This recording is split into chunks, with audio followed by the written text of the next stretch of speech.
My name is TotalBiscuit, and I suck at Starcraft 2. My name is TotalBiscuit, and I still suck at Starcraft 2. Welcome back to a rather belated episode. I decided to start laddering again. I know. This happens every now and again. I have this spurt of intuition, this desire, this ambition. What happens? Generally speaking, I get horribly beaten up and run away from ladder for like 3 months. So, here we go. We're on Ohana. I believe this is actually the first time I've ever played a game on Ohana, if you can believe that. I've commentated about 100 of them. I've played maybe one, because I just haven't laddered on it since they put it into the map pool. Insanity, I know, insanity. So it's me versus Tomt over here. T-O-M-T. And I have a new philosophy, ladies and gentlemen. I was thinking about this throughout the commentating of Lone Star Clash 2, and my idea was, CC first or die trying. Every game. Just don't even think about adapting the build, or don't even scout. CC first or die trying. Now, one of two things is going to happen. Either you're going to get that nice economic kick at the start of the game because you got away with it, or you're going to be rushed. And you might hold the rush, or you might not hold the rush. If you don't hold the rush, the game's going to be over in a few minutes. Start again. No problem. Just chalk it up to experience, start again. If you do hold the rush, then hey, you've just got some practice at holding rushes. Aren't you great? CC first or die trying. So, this CC build is essentially command center on 15, if I don't screw it up, and it's then followed up by 2 barracks. Yeah, that's immediately 2 barracks. So what do? I put it right next to the natural expansion. I don't want to put it in the natural expansion because that's ridiculous. Don't want to do that. I'm going to put it right next to the natural Oh. That's the 4th. Arguably, that's the 5th, depending on which you want to expand to. Alright. 15cc into expand to the 4th, or die trying. Let's do it. So he's gone with the standard 12-gate opening, nothing out of the usual here. He knows exactly what he's doing, he's scouting at the appropriate time. In the meantime, what am I doing? Double barracks coming up right here, looking for that partial wall-off, and it very much will be a partial wall-off. Not exactly rush-proof, but pretty cool. If he wants to come up the ramp with double proxy zealot, then he's going to have to come in one at a time, like a polite Protoss. Probably won't help all that much, but hey, it looks intimidating, right? Right? No, maybe not. Well, one way or the other, he's scouted. He's like, huh, that's a CC first. Wow, a CC first. And he's going 2 racks after it. What am I going to do? Good question. What is he going to do? We'll find out. Well, what he's going to do is he's going to get supply blocked. Nope. Maybe. He's close to being supply blocked. Yep, I think. Is he? No, he's going to add on 2 more gateways and the pylon there. And a nice base placement. I like that very much. There we go. Yes, he's not supply blocked. He's close to being supply blocked. I was supply blocked. I'm no longer supply blocked. That's something that I do need to fix. Getting supply blocked on 19 is kind of dumb. This is the first time I've attempted this build after all, so I suppose there might be a few teething problems. Well, let's just scare him out of the base, and if he wants to hang around, we can get a free probe out of that. Expand to the 4th! Yes. A mighty expansion indeed. Now, he doesn't get too much information, although he did scout there. Here's the funny thing, like, he actually scouted that this CC had moved. Now, the natural assumption would be this CC is right here. Not this CC is right here. Because if it was, I would have flown directly over his probe. Unless, of course, I took the long way around. So, one assumes that he assumes that I've expanded to my natural. As it turns out, I have not done that. I'm going to put a bunker up here just in case he decides to poke up with a stalker and say, hey, I've expanded to my natural. No, I haven't. Through my own ineptitude and stupidity, I'm fooling him in a metagamey kind of manner. What's he doing? Well, he's researching Warp Gate. He's got 3 gateways. So, no expansion from him thus far. There could be. If he wasn't pumping units out of every single gateway, there could be. Now, he knows that I have 2 barracks, and my 2 barracks were late. Ergo, he believes 3-gate pressure is the answer. Unfortunately, that 3-gate pressure is going to hit a little bit too late, I feel. It's not quite what he needs. There we go, there's the warp gate. Still no pylon. If he'd had a pylon placed here, then he could really start applying that 3-gate pressure, but he didn't. Bear in mind, of course, this is Gold League. It's not exactly all that great. I scout a fairly massive force right there, and I think, oh god. We got incoming. Well, at least I would have if I'd been paying any attention. That's what a good player would have done. I, on the other hand, completely ignored it and expanded again. Let's go 3cc. I saw Flash do that build. It's awesome. Let's do that. Let's bunker off. Oh, wait. I accidentally walled myself in with the barracks. But it's okay, because the Stalkers are going to charge right up the hill and achieve absolutely nothing, leaving the Zealot and the Sentry and the other 3 Zealots behind it. If only there was some kind of method for the Protoss to, say, warp in units close by. But no, there is not. And since he is terrified by the sight of 6 Marines, he's gonna run away with his army that is far superior to mine, as you can clearly see. It's a better army. It's got upgrades. Well, by upgrades, I mean, hey, there's a Sentry in it. That's an upgrade, right? And he expands at the 8-minute mark, and I have 3 command centers. Well, yeah, his initial plan was good. Yeah, his initial plan was actually fantastic. It was the correct course of action. Was to try and pressure. If you can break down that forward wall of a single bunker or 2 naked Marines, then yes, absolutely, you are in a wonderful position. You can maybe destroy the command center, at least force it away, and negate that economic advantage that you think I have. But you think, that's my second CC. In fact, that is my second CC.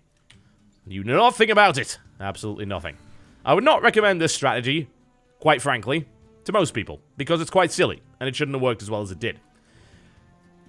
Twilight Council coming down. Still 3 gateways. Okay. Floating quite a lot of minerals here.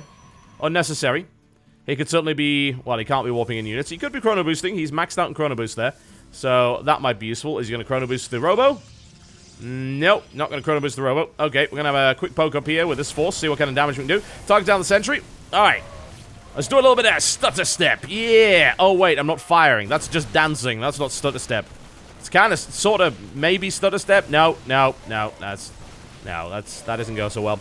I killed the Sentry and a few Zealots, and I guess I scared him a little bit. Still not spending his Chrono Boost, really. I think he spent 1 Chrono Boost into something. It probably was the Twilight Council for Zealot legs. So, I've lost more resources than he has. And by all rights, he should have killed me by now.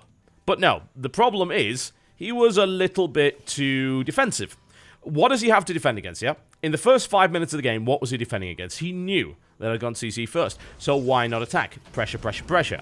Or, of course, expand himself. He did neither of those things. He built 3 gates, and then he poked up the ramp, so, oh no, there's a Marine, and then ran away with his army that was twice the size of mine. Now he's adding an Immortal into the mix with Zealot Charge, and he's going to be going for it with that. In the meantime, this is what 3 CCs gets you.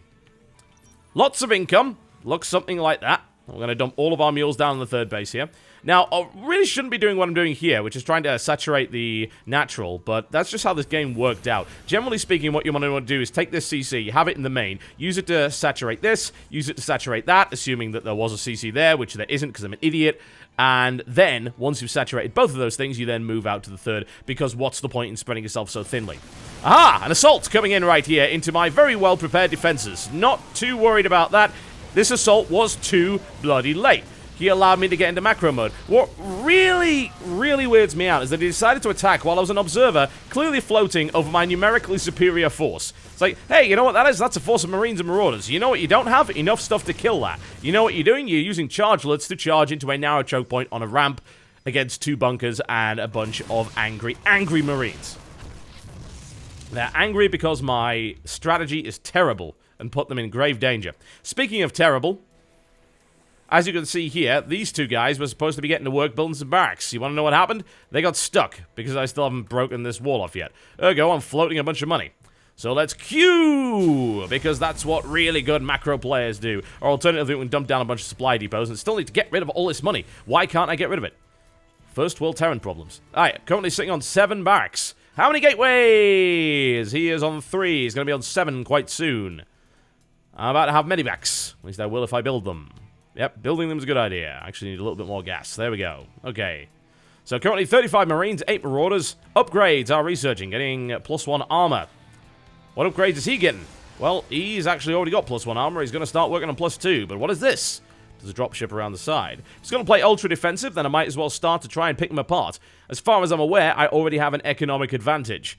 I don't actually know that for sure, because I didn't scout the 3rd base. He could have had a 3rd base by now, but thankfully he didn't. He's sitting on 2 bases for no apparent reason whatsoever. And I have a massive supply lead over him. His army is tiny. My army is pumping out at a fairly ridiculous rate. 8 Marines at a time, plus a few Marauders. So we make that 10 Marines at a time. And we're going to have a little bit of a drop here. And we're going to try and pick off this forge. In the meantime, building. More units, more units, more units. Finally realized, oh god, that was a wall off. What we need is more barracks. Because you can see, I just can't spend it. I cannot spend it as fast as I'm getting it. Because I'm on 3 CCs very, very early on in the game. I could build a lot of barracks here, and I should build a lot of barracks. We're looking for a max out. This is probably the fastest max out I personally have ever done. Nice little bit of Warp Prism Micro going on right there by TOMT. Gets an injured Zealot out of there. Take out is +2, which is always wonderful. Adding on a second Robo, so looking for double Colossus here, potentially. Alright. Double Colossus on 2 base is a bit weird. That's spending a lot. He's not expanding, but hey, we'll take it. Currently 67 Marines, but that's 68. 4 Marauders. Sorry, 10 Marauders and 4 Medivacs versus not a whole lot of anything. What really gets me is like, hey, I've got a Warp Prism. What are you going to do with it? Well, I guess his plan right here was to go, yep, all the way around here and actually repay the favor. Unfortunately, what he seems to have neglected to do is have any map information whatsoever. I don't know where his observer is, but it clearly wasn't paying attention because it didn't see my rollout. There it is. He sees where I am now, and suddenly, oh god, there's an army at your front door. Alright, well, force fields are nice and all, but I have a lot more guns than you do. And unfortunately, all of your zealots are sort of dancing around your force fields and getting horribly murdered. I'm currently maxed out. You bring your first Colossus into the fray without extended thermal lance, and hey, sup, Colossus buddy. In the meantime, I add on 6 more barracks. So, as you can see, folks, this is the very, very standard expand to your 4th, and then kill them. Which, as it turns out, works fairly well. Surprisingly so, but I suppose the point, really, in this particular video was actually just to demonstrate one little thing, and that's macro above all else, which is a lesson that so many people tell me all the time. Also, if you're going to scout that early, get all the information your heart could desire, then for God's sake, do something with it. It weirds me out because he actually had the right response here. He goes 1, 2, 3 gates. Okay, 3 gates. He could have 4 gated from this position. Maybe. But 3 gates is good. 4 gates is kind of all in. If the 4 gate fails, then you're in a really bad economic position. But no, 3 gate pressure into expand. That's a great move. Absolutely wonderful move. But for God's sake, build a pylon, warp in, and when you do decide to attack, don't just flake out because you forgot half your army was still trying to move across the map because, hey, stalkers are really fast. Unfortunate. But, regardless, a fairly successful CC first or die trying event, I think. Not exactly the place that I would have put it. I guess it's a bit metagamey. He wasn't exactly expecting my base to go there. For the entire episode, if I recall correctly, he had no idea whatsoever. He found out, actually, at the last possible moment. It's like, oh, yeah, my Warp Prism. Looking a bit weird. Look at it. I think it's broken. I think somebody snapped it. That's unfortunate. But yeah, this didn't work out so well for him. I need to remember where the natural expansion is on Ohana, because I'm going to be playing this map a lot more, and that would actually be useful information. My name is TotalBiscuit, and I still suck at Starcraft 2. I'll see you next time.